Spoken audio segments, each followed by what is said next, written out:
Hello everybody and welcome back to the Fantasy Football Fanatic, the channel that's dedicated to the Fantasy Hub fantasy football game. This is episode 2 of the Premier League series that I'm doing.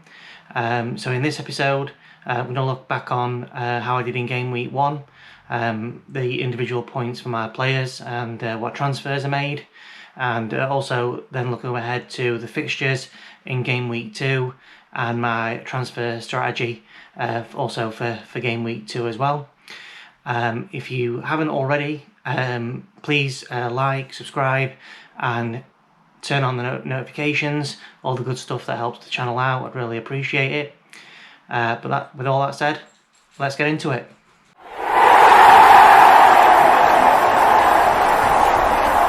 Yeah, so now you can see the game was updated after game week 1. Absolutely awesome round of games, plenty of goals. 111 points is absolutely phenomenal. That's to be honest, that is my highest ever total since starting playing the game a few years ago. So can't complain at all with that. The highest points of the week was 135, and the average was 62. So, very high in terms of the average because of the overall number of points that was scored. All the big hitters, which I'll get onto in a moment, all did very well. So, weekly overall position and overall World Championship position, 271 out of everyone who's playing the game. We're talking like tens of thousands of people who are playing the game. So excellent start. As I say, best ever game week 1, definitely for me. Also got extra 0.2 million in head-to-head winnings as well. So obviously somebody in the game challenged me, and got the nice little extra bonus of 0.2 in the bank in the budget for the next game week. So yeah, really happy with that start. And now look at the individual players and the individual points they scored in my team as well. So let's look at that now. Here's the individual player points from my game week 1 team. So I started off with Martinez. Aston Villa didn't play very well at all against Watford. I was expecting much better from them. The defence was a lot poorer than it was last season. Martinez conceded 3 goals in the 3-2 loss to Watford. Managed to get the 1 point because he didn't make 4 saves, so got the 1 save point because he made over 3 saves in the game. But hopefully, my plan was with all 3 of my Aston Villa assets to hold them for the first 3 game weeks because of their fixtures.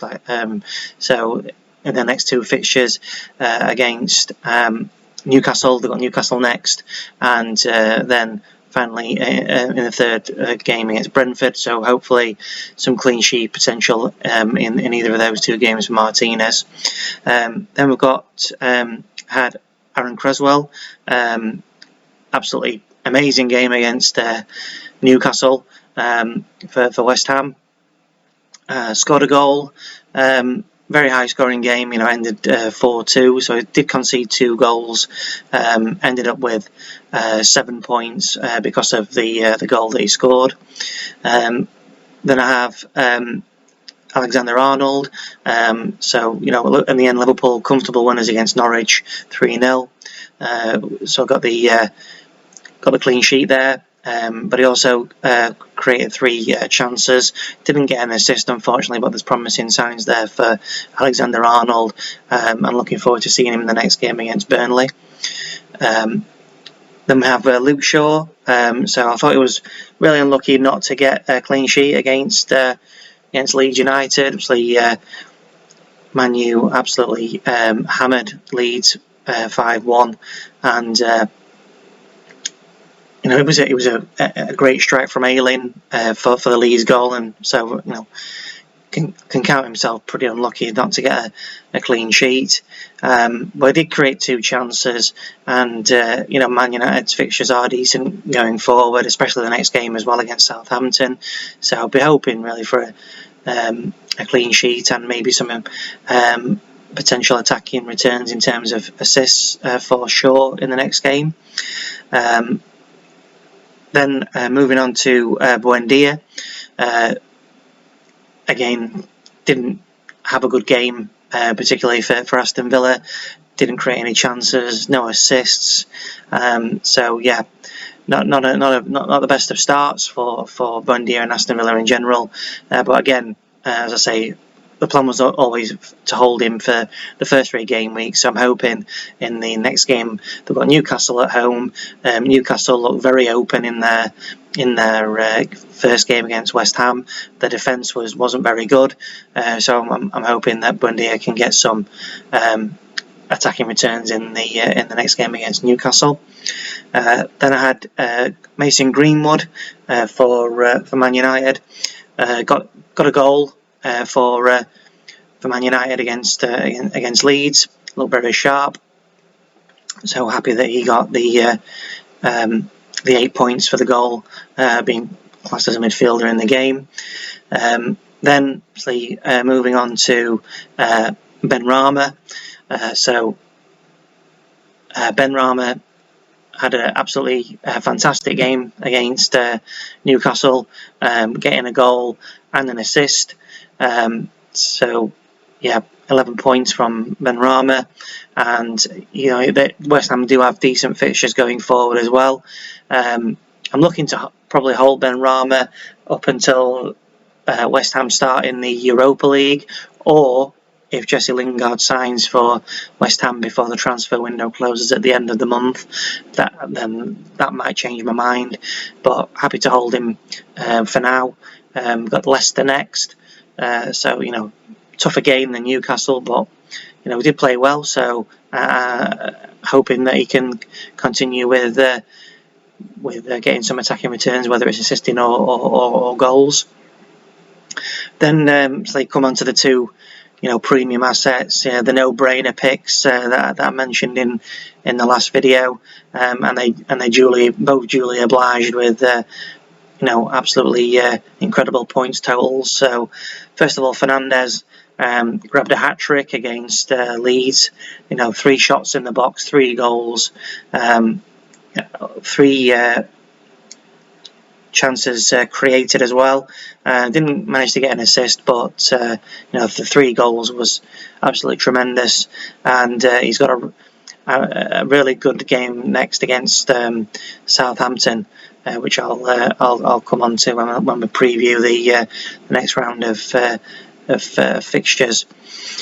And then Mo Salah against Norwich, so he scored a goal and 2 assists as well. So showing a bit more probably that he's a team player, than a bit more of a team player now than in past seasons.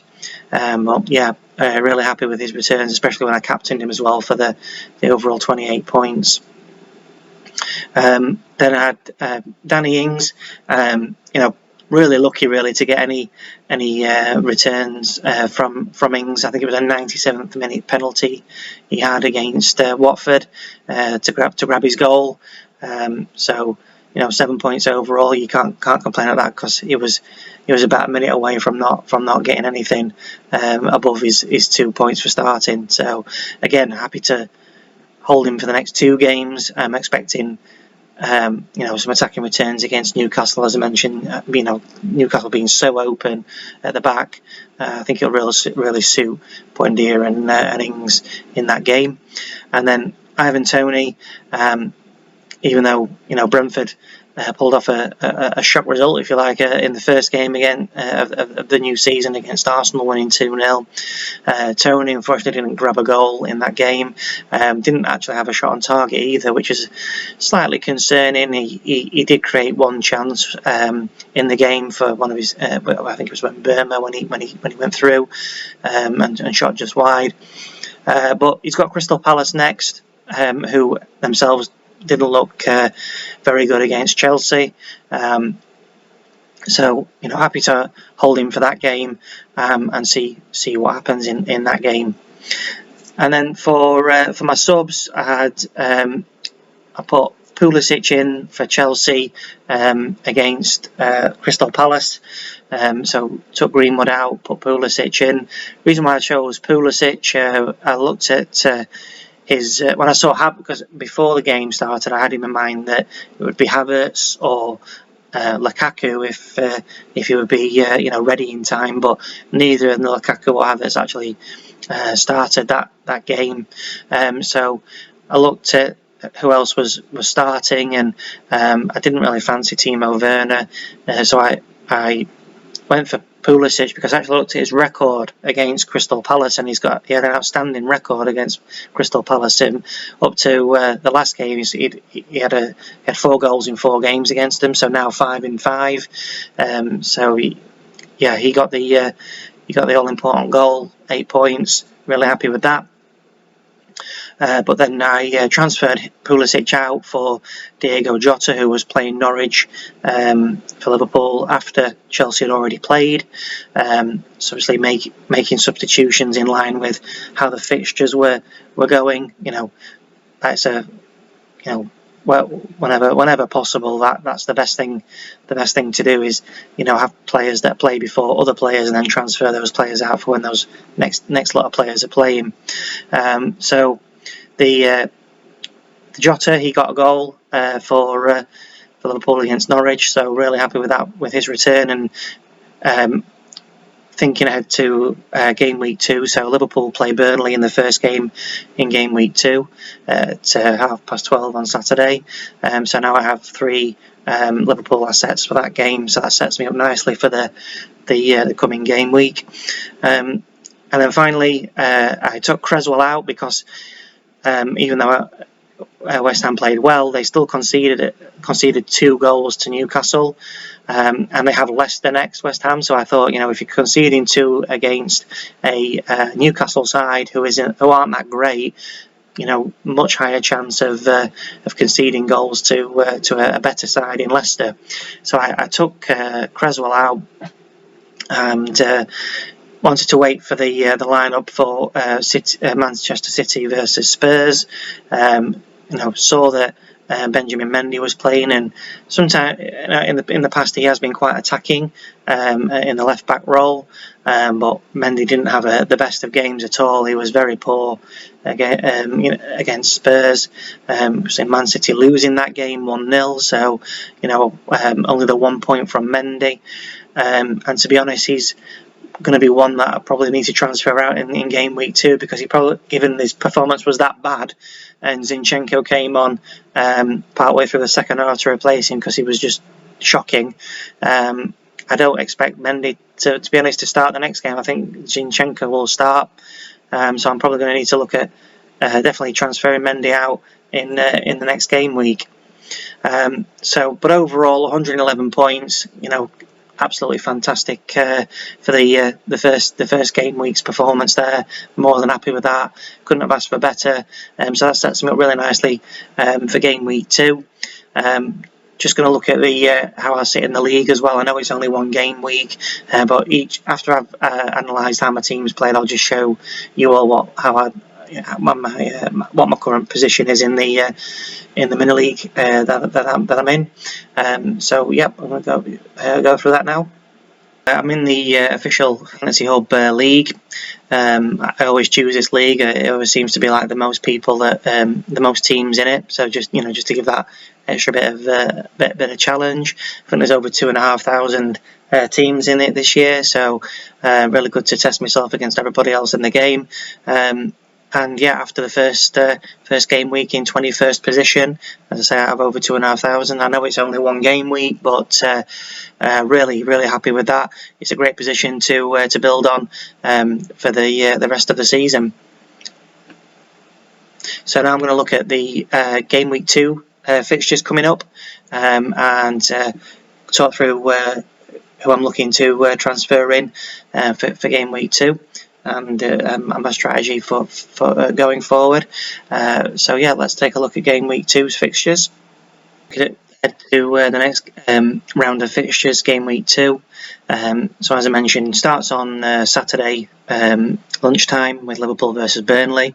So I've got Alexander-Arnold, Salah and Jota in for that game, and then so hoping for some definitely for some attacking returns from that game with those players in there. and hopefully a clean sheet as well for Alexander-Arnold. Then the 3 o'clock games. So I've got Buendia, Ings, and Martinez for Villa against Newcastle. Ivan Toney for Brentford. Don't have anyone for the Leeds Everton game. The real standout game, in my opinion, for the 3 o'clock games is the Man City Norwich game. Man City have a really good record against Norwich. I think they beat them 5-0 in the corresponding fixture when Norwich were in the Premier League 2 years ago. So the man that I've picked out for this game, who I'm looking to transfer in, so it will be a transfer from Mo Salah to Kevin De Bruyne. So De Bruyne came on in the last game midway in the second half against Spurs, and as soon as he came on, you could see that Man City looked like a transformed team. They looked a lot more dangerous. And I think he will start now. And now he's had those minutes in his legs, I think he's going to start against Norwich, especially with City losing the first game. They don't want to fall too behind the rivals. I know it's only the first 2 games, but such is the competition in the league. You can't afford to slip up, twice in a row. So I definitely want KDB in for that game, and he's got a good record against Norwich. He's got 2 goals and 2 assists in 3 matches against Norwich. So yeah, that would be the first transfer that I would ideally be looking to make. So yeah, Salah to KDB. Then I've got obviously Fernandes and Shaw for Man United versus Southampton. And then my next transfer that I would be looking to make would be for the Spurs game against Wolves. Obviously, did look at Heung-min Son for this game, but then I looked at his record versus Wolves, and he's never actually scored against Wolves, so he doesn't have the best record against Wolves. So what I'm going to be looking to do is I'll mention that I wanted to take Benjamin Mendy out of the team, because going forward I don't think he's going to start. So the guy I'm looking at from Spurs will be Sergio Reguilon. He's got real attacking potential for Spurs, and with the next couple of games as well, then they're really good fixtures as well. So they've got the Wolves game there, and then they've also got Watford and Crystal Palace. So that's the next 3 games. So I'll be looking probably to hold Reguilon for the next 3 at least. And in those 3 games, I'm probably going to be looking at some attacking returns, maybe some clean sheets as well. Assisting. He does get forward a lot. So I'm definitely looking at Reguilon as to bring him in from that point onwards. And then finally, so I've got Ben Rama for the final game. I've got Ben Rama from West Ham. So my final substitution that I'll be looking to make this game week will be Lukaku for Chelsea. I think I've read that he's definitely going to be starting from this game onwards. So he didn't make the first game. I don't think he was ready just in time for the first game of the season, but he's definitely ready now. I think he's got a point to prove from what happened when he was last in the Premier League with Manchester United. Didn't go too well for him. He's a world-class striker, as we all know, and he's going to be definitely up for it against Chelsea's London rivals Arsenal, who were they were woeful against Brentford. Their defence was shocking. The whole team was shocking, to be fair. They're in a really bad place, in my opinion, at the minute. Arsenal, they're all over the place, and Chelsea looks so strong at the moment under Tuchel. I can't see anything other than the Chelsea win, and Lukaku. I'm going to back Lukaku to get on the score sheet. So that's who I'm looking to bring in. So let me know how you did in the first game week. How many points did you get? What transfers did you make? Did they pay off? And then also, what's your strategy for the next game week? Who are you looking to bring in for the next round of fixtures? Let me know in the comments. Of captaincy, there's a few options this week. most prominently probably Salah versus Burnley, with Liverpool being in their first home game of the season, fans back in the stadium, back at Anfield, after obviously a season away like everybody else. Salah is a very strong candidate, but my captaincy, I think I'm really leaning towards Bruno Fernandes this week. Obviously, I wouldn't blame anyone for going for Salah, but Salah doesn't have a great record against Burnley, whereas Fernandes, he's on a high after last week. He's got a great record against Southampton. Man United are playing some brilliant stuff at the moment. So for me, Fernandes just edges it over Salah this week. But again, let me know who you be looking to captain. Is it Salah? Is it Bruno? Or is it somebody else? I'd love to hear in the comments. That brings us to the end of episode 2. Hope you enjoyed that. If you did, please like, subscribe, and hit the notification bell. Really helps the channel out, and I really appreciate that. Also, check the channel's official Twitter account as well, at ffb_Fanatik. The details of that will be in the description below. Yeah, thank you very much for watching, and I'll see you all in the next video.